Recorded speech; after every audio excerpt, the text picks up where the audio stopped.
Assalamualaikum warahmatullahi wabarakatuh. Hai teman-teman semua, perkenalkan nama saya Muslimatul Lapipah dari program studi manajemen pendidikan Islam.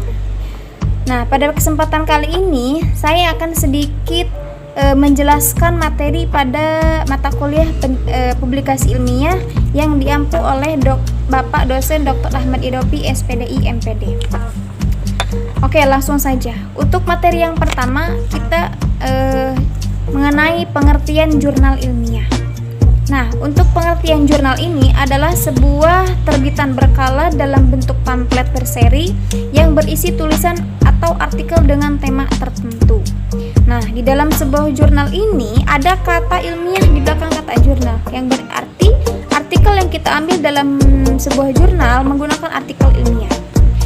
Nah, untuk jurnal ilmiah ini memiliki beberapa karakteristik sebagai berikut. Kita bisa lihat yang pertama ada memiliki International Standard Serial Number. Nah, ini adalah nomor unik sebagai tanda penerbitan sebuah jurnal. Yang kedua, memiliki mitra bestari paling sedikit 4 orang. Ketika kita akan menerbitkan sebuah jurnal, tentunya jurnal kita akan diuji terlebih dahulu. Nah, untuk pengujinya paling sedikit itu jumlahnya 4 orang. Yang ketiga, diterbitkan secara rutin dan berkala seperti tadi, baik itu diterbitkannya secara harian, mingguan, ataupun tahunan. Yang keempat, bertilas setiap kali penerbitan paling sedikit 300 eksemplar. Yang kelima, membuat artikel utama setiap terbit paling sedikit 5. Nah, dalam penerbitan jurnal kita tentu mengambil beberapa artikel. Nah, untuk artikelnya kita minimal pengambilan artikel dalam sebuah jurnal yaitu berisikan 5 artikel. Nah, untuk artikel sendiri secara jelasnya kita dibedakan menjadi 2 bagian. Yang pertama ada artikel konseptual atau artikel yang diangkat secara gagasan atau ide penulis. Ketika misalnya seseorang memiliki sebuah ide, sebuah gagasan baru yang ketika misalnya kita sebarluaskan, ketika kita publikasikan dapat memberikan kemanfaatan untuk orang lain, maka buatlah sebuah jurnal. Yang kedua yaitu artikel penelitian. Nah, untuk artikel penelitian ini, penulis ketika akan menerbitkan sebuah artikel, maka dia melakukan penelitian terlebih dahulu. Nah, setelah dari penelitian itu dia menghasilkan sebuah keilmuan, ya akhirnya dibuatlah sebuah artikel. Dan untuk artikel itu memiliki ciri-ciri sebagai berikut. Yang pertama, berdasarkan pandangan penulis, tidak berdasarkan dengan pandangan orang lain. Yang kedua, berisi ungkapan masalah. Tentu saja dalam sebuah artikel kita akan menceritakan dulu apa masalah yang dapat kita bahas dalam sebuah artikel. Yang ketiga, singkat, padat, tuntas. Berbeda dengan sebuah skripsi atau yang lainnya yang bukan hanya membahas inti tetapi juga membahas segala semua pendukung yang ada dalam bahasan tersebut. Tetapi dalam sebuah jurnal atau artikel kita langsung membahas pada intinya, tidak bertele-tele, singkat, padat, jelas. Untuk yang selanjutnya itu merupakan gagasan baru. Kita tidak mencantumkan gagasan lama karena itu bisa saja sudah berubah. Yang kelima, menggunakan bahasa yang jelas, komunikatif, hidup, dan menarik. Nah, tentunya ini sangat penting. Agar apa? Agar jurnal atau artikel yang kita terbitkan dapat menarik hati orang lain, dapat menjadikan orang-orang itu tertarik membaca artikel kita. Yang keenam, menyangkut kepentingan publik. Nah, itu tentu saja ketika kita membuat sebuah jurnal, jangan sampai ternyata pengetahuan ini hanya untuk diri kita sendiri, tetapi juga penting untuk orang lain. Yang ketujuh, penulisan nama opini ditulis di bawah judul. Nah, ini ada di sini sebuah langkah-langkah membuat jurnal. Di sini ada 10 langkah. Itu maaf ya, salah. Yang pertama itu pembuatan atau pemberian judul. Tentu ini ada hal yang sangat penting dalam sebuah jurnal. Kita harus mencantumkan judul agar orang-orang dapat mengetahui materi apa yang akan kita bahas di dalam sebuah jurnal tersebut. Yang kedua, nama penulis. Lalu kita cantumkan penulisnya atau penelitinya di situ.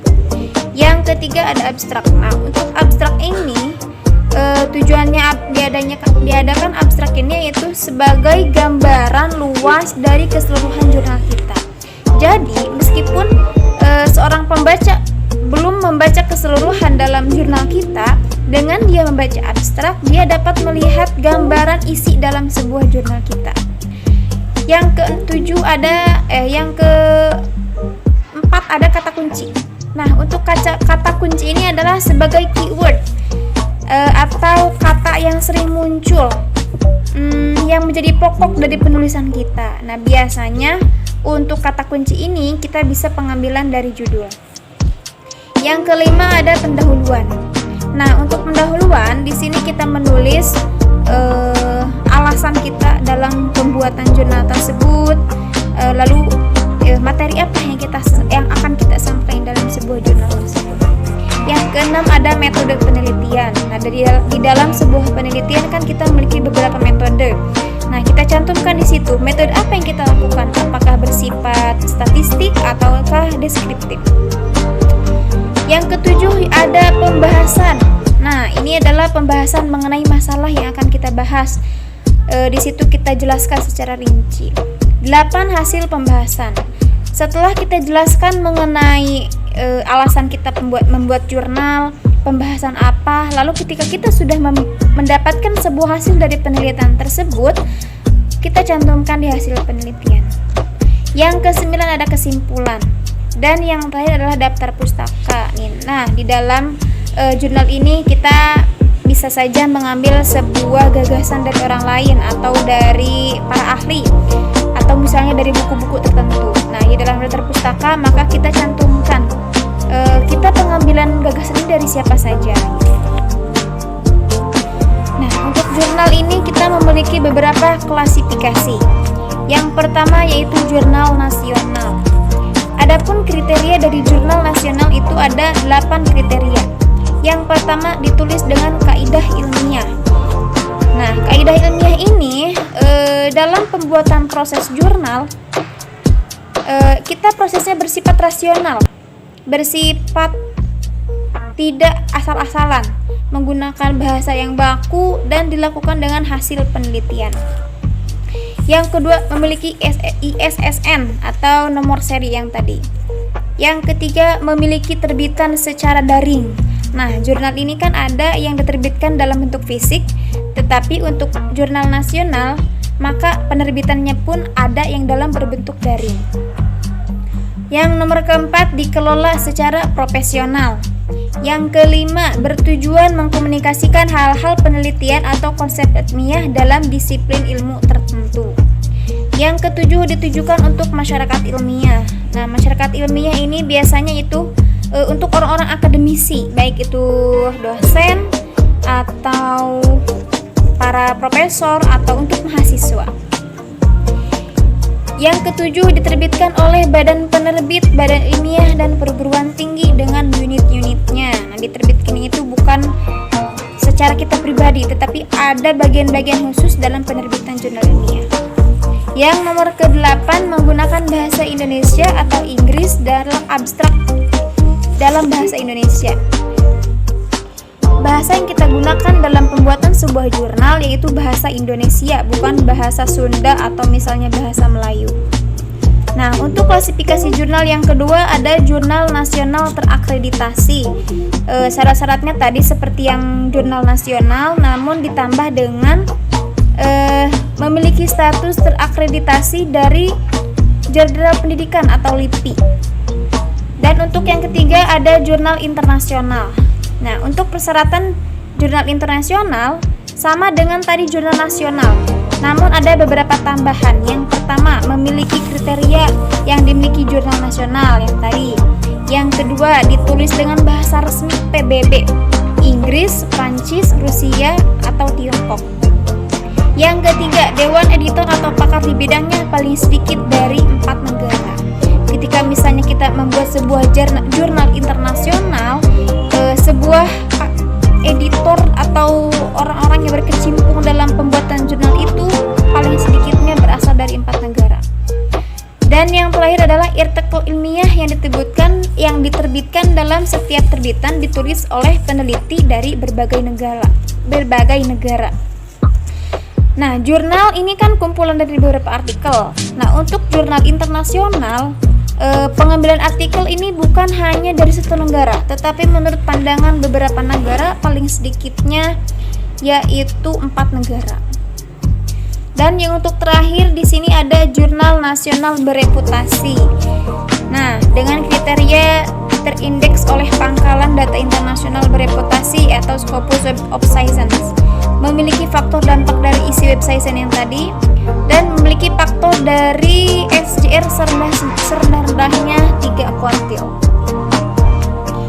Nah, untuk materi selanjutnya yaitu mengenai syarat menjadi seorang penulis atau seorang jurnalis artikel ilmiah.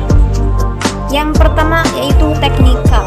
Nah, untuk teknikal ini, seorang jurnalis, seorang penulis harus mampu mengoperasikan penerbitan sebuah jurnal. Misalnya seperti laptop, komputer. Nah, dia harus mampu menguasai itu. Yang kedua ada mental. Nah, mental di sini adalah kesiapan para penulis tersebut. Ketika dia mendapatkan sebuah masalah dari luar, cacian dari luar, itu tidak membuatnya menghentikan pada penelitiannya. Yang ketiga, reading habit, kebiasaan membaca. Seorang jurnalis, seorang penulis, dia harus memiliki reading habit. Karena apa? Karena tentunya dalam sebuah jurnal kita menyisipkan beberapa tulisan orang-orang, menyisipkan ide gagasan orang-orang yang biasanya dalam berbentuk buku. Semakin banyak buku yang kita baca, semakin banyak wawasan yang kita dapat, dan semakin banyak juga manfaat yang akan kita berikan untuk orang lain. Yang keempat ada intelektual. Dia harus mampu berpikir intelektual secara rasional, bukan dengan haluan atau misalnya sesuatu yang fiktif, tapi dengan memberikan sebuah fakta.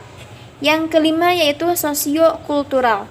Nah, untuk sosiokultural ini, seorang artikel jurnalis atau penulis dia harus mampu bersosialisasi dengan lingkungan sekitarnya. Karena apa? Karena tujuannya dengan kita bersosialisasi, kita mampu meneliti, menelaah keadaan masyarakat. Ketika misalnya kita membuat sebuah jurnal yang bertema akan masyarakat atau misalnya lingkungan sekitar, dengan kita bersosialisasi, wawasan kita akan bertambah dalam penelitian itu. Dan baik, mungkin itu saja yang dapat saya sampaikan. Mungkin masih banyak sekali kekurangannya, mohon maaf untuk segala kekurangan, dan mudah-mudahan dengan adanya penjelasan ini para pembaca dapat mendapatkan kemanfaatannya. Amin. Terima kasih. Wassalamualaikum warahmatullahi wabarakatuh.